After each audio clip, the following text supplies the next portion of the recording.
Our guest speaker is Erik Metzger. Erik, are you on with us right now? Yep, There he is. I'm here. Okay. And as with any virtual call, please feel free to utilize the chat function. I will try to read some of those questions for Erik at the end, or unmute yourself and ask him during the presentation if you're comfortable with that. Erik Metzger is the Chief of Transportation Systems at VHB's New York City office. He has over 20 years of experience working in the transportation engineering field and specializes in the preparation of transportation impact studies and traffic microsimulation models. His full bio is on the invitation. I'll let you read all of the things he's done for ASCE, but today he's going to talk to us about historic civil engineering landmark program that ASCE puts on. So without further ado, I'll let Erik take over the presentation. Great, thanks, Rebecca, and thanks for inviting me to this. It's great to be able to speak with other ASCE members in other parts of the country. So hopefully everybody could see my screen now. I can see it. Okay, perfect. So yeah, I'm going to be talking about ASCE's Historic Civil Engineering Landmark program, and just to give you an overview of what I'll be talking about.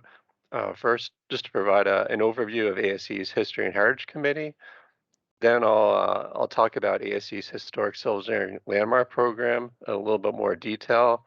Walk through some examples of projects around the country and the world that have been designated as Historic Civil Engineering Landmarks by ASCE.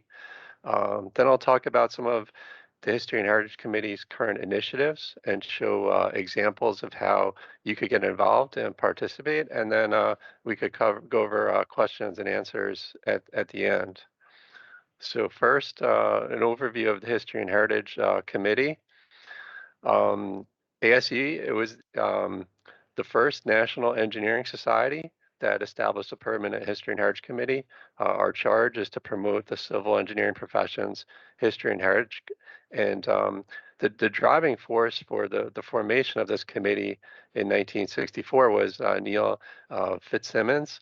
He's shown in this picture at the dedication ceremony for the Bowman Truss Bridge. That was ASCE's first national historic civil engineering landmark. And originally, the committee was called the Committee on the History and Heritage of American Civil Engineering, and the name was just changed to the History and Heritage Committee in 1998, and that was to reflect an international scope. And here's some examples of the different program areas that the History and Heritage Committee covers. One is the Landmarks Program, which I'll be talking about in detail. There's also awards that are given to individuals or sections. We've done oral histories with notable civil engineers, interviewing them. We have cooperative agreements. One example is the Historic American Engineering Record, or HAER for short, and that's between ASCE, the Library of Congress, and the National Park Service. There's also publications on civil engineering history. These are the books on careers of civil engineers. There's history lessons in Civil Engineering magazine that we helped to review. I actually reviewed one over the weekend for a landmark in Michigan, so you probably see it in the magazine the next couple months. And also there's some articles in the CE source. And we also do conferences and symposia. There's history and heritage presentations at ASCE annual conventions, and occasionally we have dedicated symposia for history and heritage. And the History and Heritage Committee consists of, there's up to 8 society members. At least one is a younger member when they're appointed, and at least 2 are current or past geographic or technical region governors. Here you can see the list of current members on the committee. And we also have about 20 corresponding members that you can see here on this table. These members, they can't participate in votes, but they could attend meetings and participate in activities. And there's a lot of people that have come onto the committee. First, they start out as a corresponding member, or people that were previously members of the committee, they stay involved afterwards as corresponding members. And just to give you an idea of where history committee members are from, this is just a geographic distribution of where we are across the country. So talking about ASCE's Historic Civil Engineering Landmark Program, it was established in 1966. It was our committee's first program, and the objective is to recognize historically significant national historic landmarks. And this was subsequently expanded to include international landmarks. These represent civil engineering first or significant achievements in countries or projects whose principles were applied worldwide. The first international historic civil engineering landmark was the Iron Bridge in England. This was designated in 1979. And today there's over 45 international historic civil engineering landmarks in 27 countries. And overall, to date, ASCE has designated more than 280 projects as national or international historic civil engineering landmarks. Um, so you're probably asking, what does it take for a project to become a historic civil engineering landmark? Well, here's a summary of the nomination criteria for a national historic civil engineering landmark. The first is the project has to be at least 50 years old. It also has to be of national historic civil engineering significance. This doesn't necessarily mean a size or technical complexity is sufficient. It has to have some sort of uniqueness, such as being the first constructed, made some sort of significant contribution, such as the first designed by a particular method, or maybe used a unique or significant construction or engineering technique. And also it has to have contributed to the development of the nation, or at least a very large region of the nation. Also requires a letter of support from the landmark owner. It should be generally available for viewing by the public, although there are some instances where either safety consideration or geographic location may restrict access. And also a place on the site to mount a plaque. So that's the criteria for a national landmark. The international criteria are generally similar, except that in other countries, engineering professionals must have either designed or planned or created the project, and that nomination must also be supported by an engineering society from that other country. And there's also opportunities for sections and branches to designate state and local civil engineering landmarks. Michigan's actually a state that has lots of state landmarks, and there's 7 historic civil engineering landmarks in the Western Michigan branch. 6 of these are state landmarks. The national landmark is the Second Street Bridge. And if you're interested in learning about the Historic Civil Engineering Landmark program, it was actually the subject of a history lesson that was in the January 2020 issue of Civil Engineering magazine last year. And I could actually drop a link to that in the chat at the end of this if you want to take a look at it. And now just going through some examples of some of the national and international historic civil engineering landmarks. So what I just did here is just kind of pulled together some examples of projects around the country. I picked one project from each different type of project, and also try to hit some different geographic areas of the country. And for an international landmark, I just threw the Suez Canal in there because I'm sure everybody probably saw that in the news last year when or earlier this year when the ship got stuck. First project, this is the Alvord Lake Bridge. This is located in San Francisco in Gold Gate Park, and is believed to be the oldest concrete bridge in the United States that they use steel reinforcing bars. This withstood the 1906 earthquake and many subsequent quakes, and it's still standing today. It was built by Ernest Ransome of New York. He used a series of square, cold twisted steel reinforcing bars that were embedded longitudinally near the underside of the arch that was invented by him.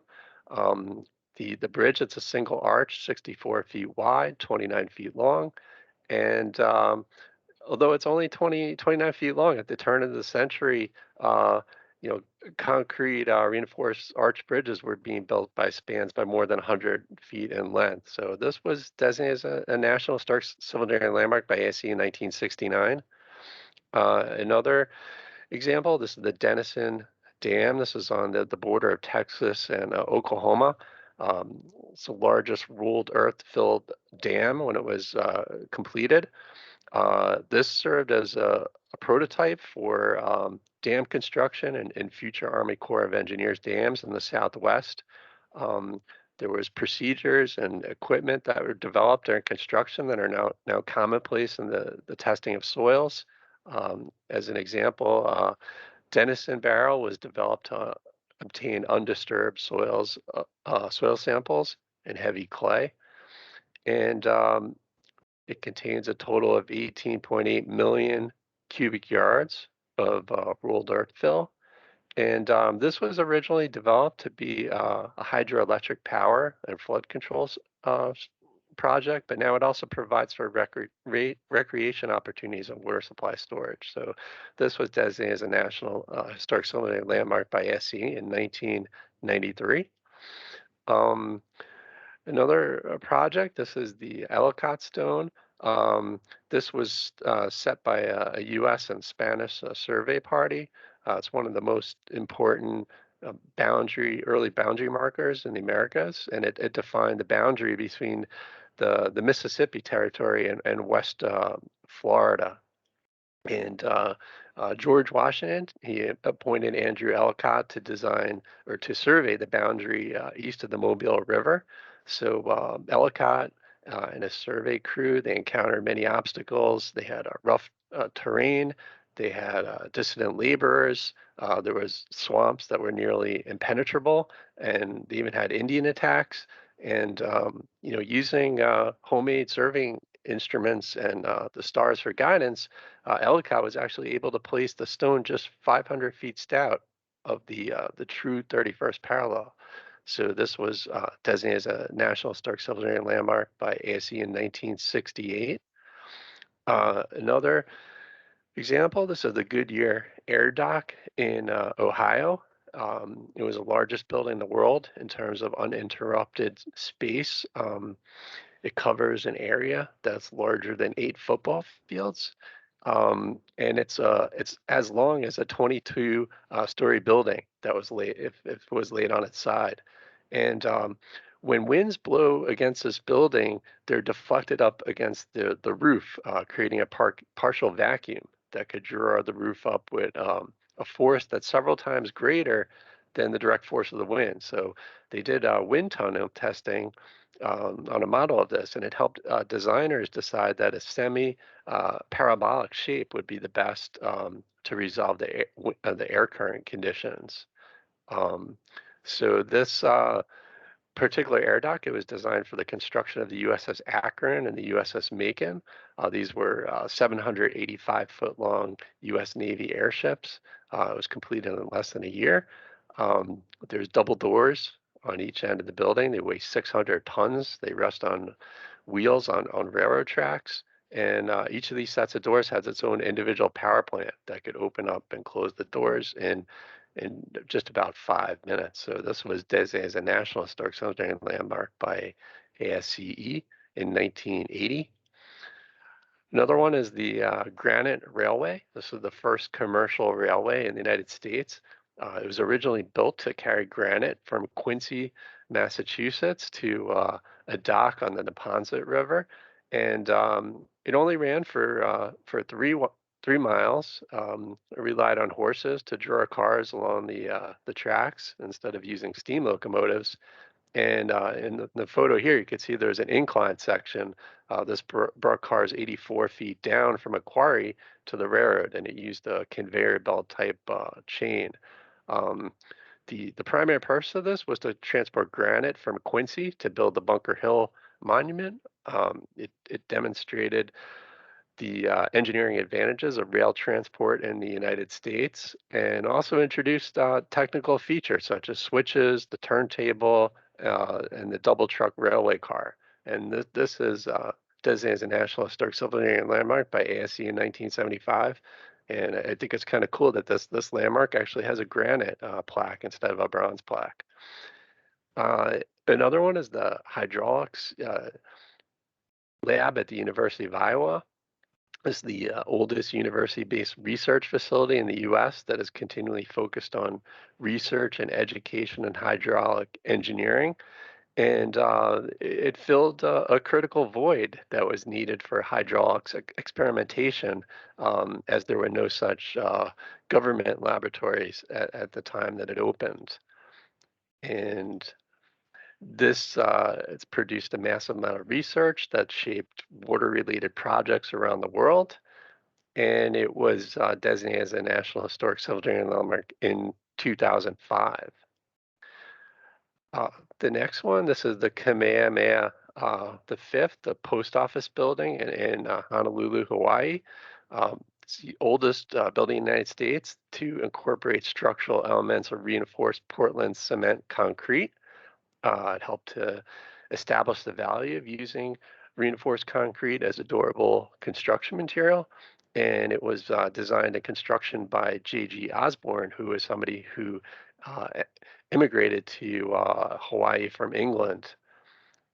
And Osborne, he was aware of the recent development at that time of Portland cement and expanding use in Europe.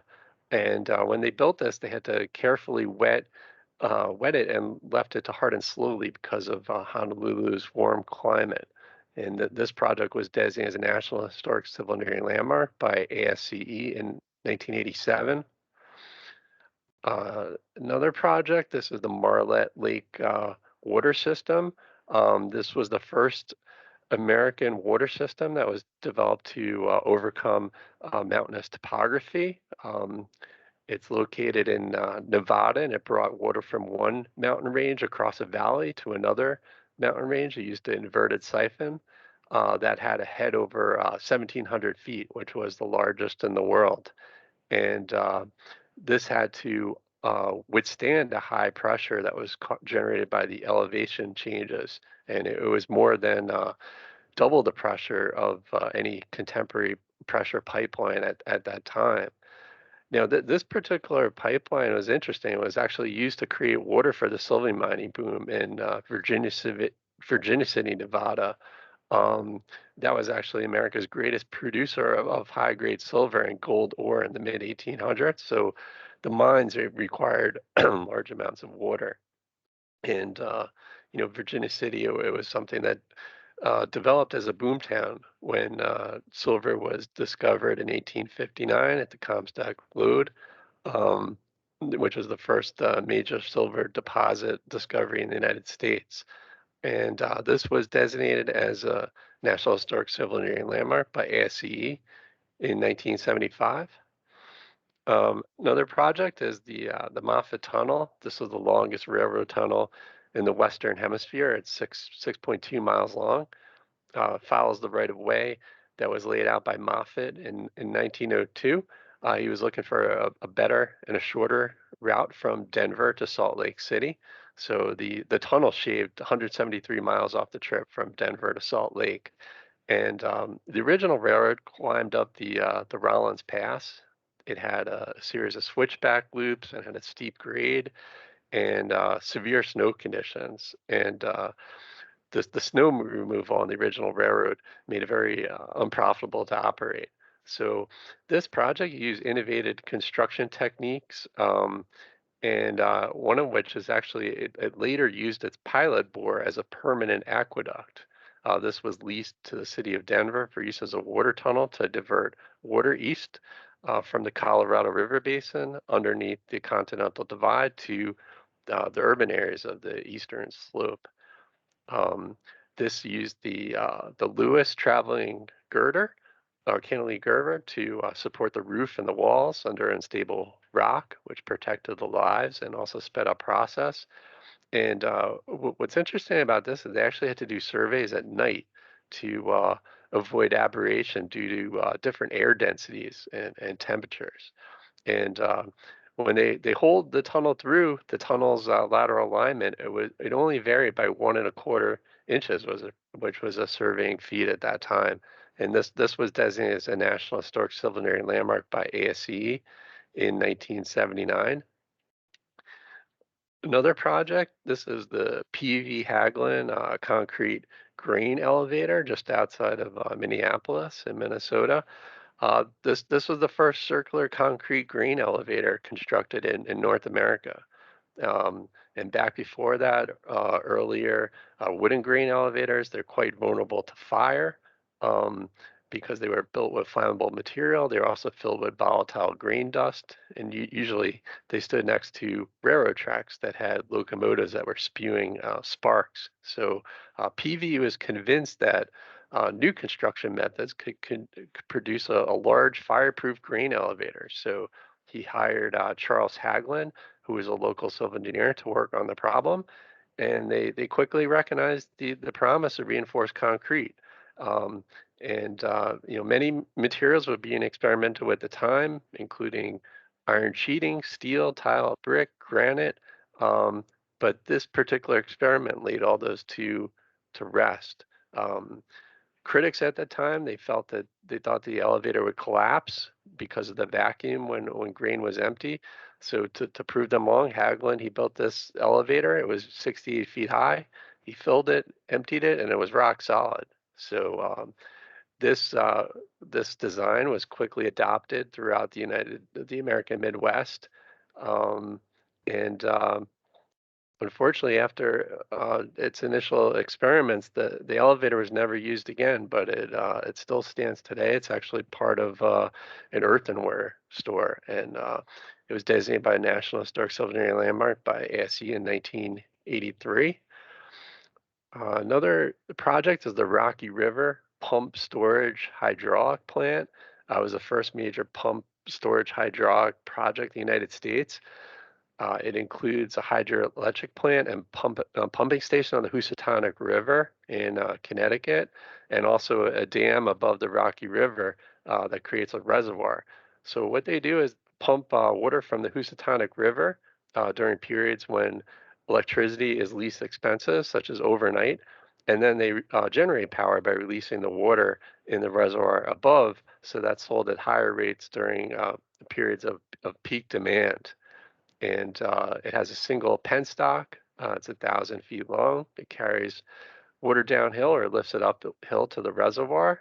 Um, and the plant has a pair of 8,100 horsepower pumps that could lift 1 million gallon of water every 4 minutes.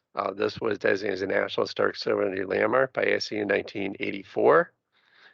And the last project is the Suez Canal, the longest man-made sea level canal in the world when it opened.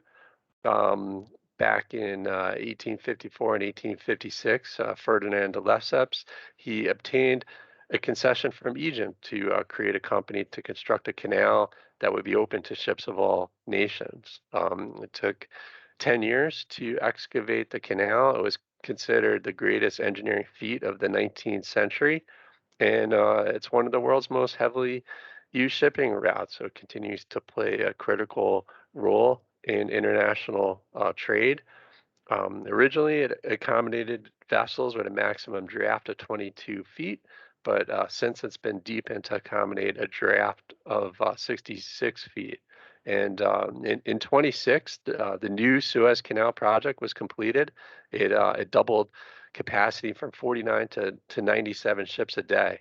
So this involved creating a second shipping lane along part of the canal, and then deepening and widening other stretches. So this allows ships to sail in both directions at the same time along much of the canal's length. But unfortunately, the ship that got stuck, it got stuck in the part that only it doesn't have a double canal. And this was designated as an International Historic Civil Engineering Landmark by ASCE in 2003. So now I'll talk about some of the initiatives that the History Heritage Committee is working on, and opportunities in which you could participate. And one of the things we're working on right now is an inventory of all the historic Sylvanian landmarks around the world. So volunteers they're helping to locate, photograph, and assess the conditions of historic Sylvanian landmarks and also ASCE plaques. And here you could see a photo of a plaque that's in Rome in Italy that we got last fall. One of my colleagues in New York City, she actually knew somebody that was a civil engineer in Rome, so he actually tracked down this plaque for us and was able to get a photo of it. And visiting landmarks, it could be a fun activity for you or your family. As an example, the Marlette Lake water system that we talked about earlier in Nevada, I was actually on vacation with my family in Lake Tahoe 2 years ago. So I convinced them to do a day trip over to Nevada. So we got to check out Virginia City, and it was a pretty cool exploring that town. And another example, one of the landmarks we were trying to inventory, find a plaque. This is for the Ohio Canal system, and I had dug up some information from the History and Heritage Committee's files. So here you could see the cover from the dedication ceremony that was held in 1984, and you could see a photo of the plaque when it was dedicated. So somebody went to this site, took a look for the plaque, but couldn't find it. But they took a lot of great photos of the landmark, and they even sent up a drone taking pictures of it. So I thought this was really cool. But they couldn't find the plaque. So I suggested to them, well, maybe reach out to the county park department. Maybe they might know something about it. So they went to their GIS inventory and they actually found a record of a National Historic Sylvanian landmark.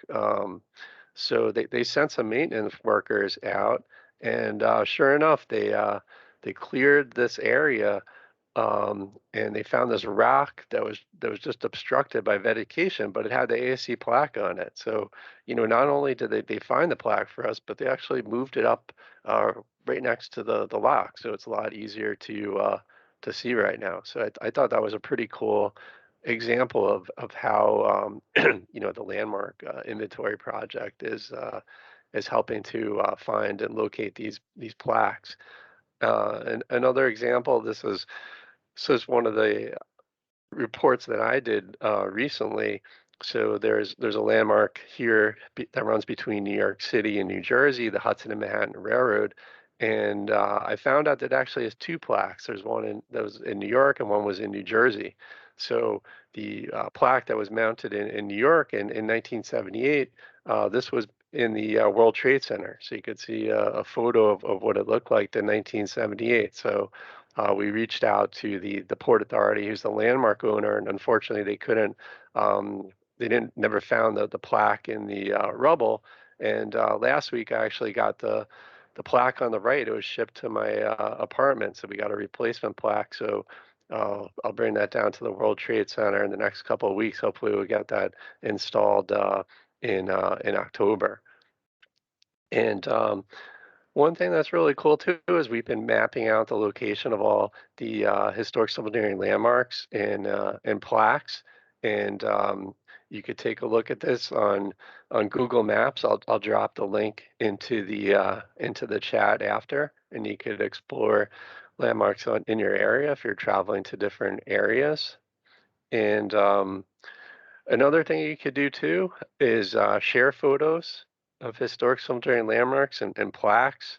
Um, you could post them on social media, on Facebook, Twitter, or Instagram. If you tag it with the Visit ASCE Landmarks hashtag.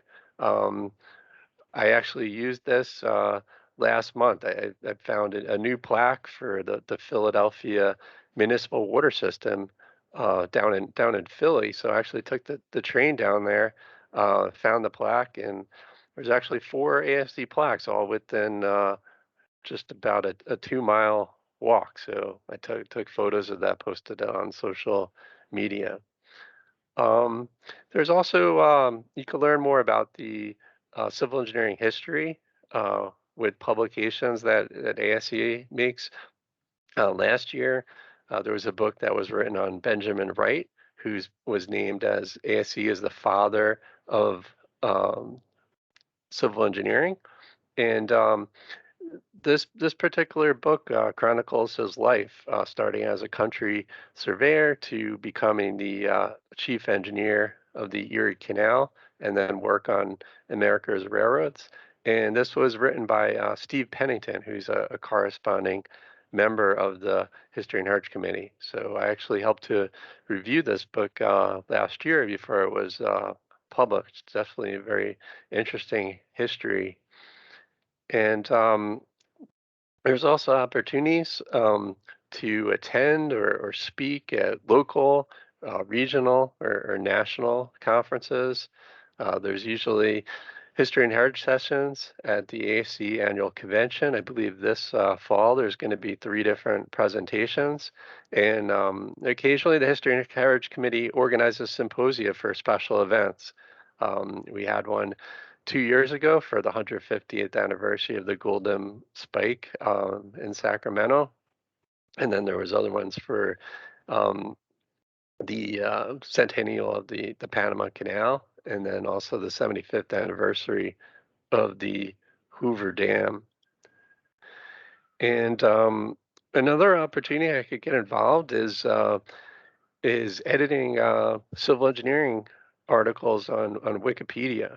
So there's more than 80,000 articles that have civil engineering content. As an example, the Statue of Liberty article, there's 10,000 people looking at that per day. And anybody could author, edit Wikipedia articles. Here's an example of one page that one of the other committee members made. This was for the Transcontinental Railroad. So he found this old photo and identified all the engineers in the picture. And as part of the landmark inventory project, I actually discovered one of the state landmarks in your branch, the Bridge Street Bridge in Portland. And I realized it didn't have a Wikipedia article. So I did a little bit of research and created a Wikipedia article for this. So this is up on the web now. So I guess with that, I could open it up for questions and answers. And let me see if I could try to drop these links in the chat for you.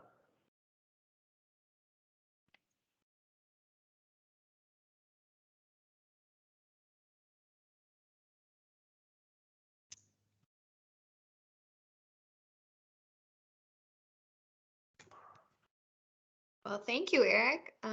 I don't see any questions in the chat function, so if anybody has any questions, they can speak up now.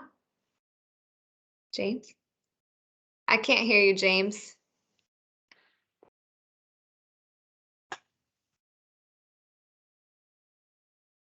The- There we go. How's that? Much better.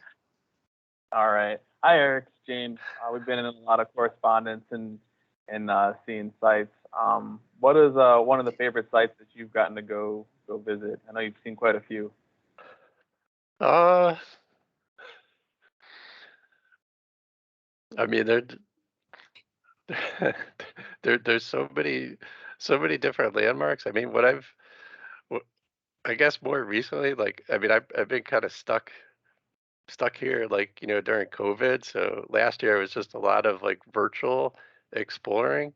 But I mean, we got pretty good at just like searching around on like Google Maps, like, looking at Street View and stuff, and like finding plaques. And, you know, I mean, it's been more of like a exploration thing. Because I mean, originally, I started out here in New York City just trying to find the plaques for our landmarks, but, getting involved with the National History and Heritage Committee, I didn't realize that there were so many, um, you know, landmarks all over the place. And I mean, I didn't even really know that there were local and state landmarks. Like my section only has one local landmark. So, I'm like, wow, there's like so many projects I could think of in the New York City area that could be designated as landmarks. But I think probably I mean, probably my favorite landmark is Grand Central Terminal here in New York City, because I actually was the person that nominated as a civil engineering landmark.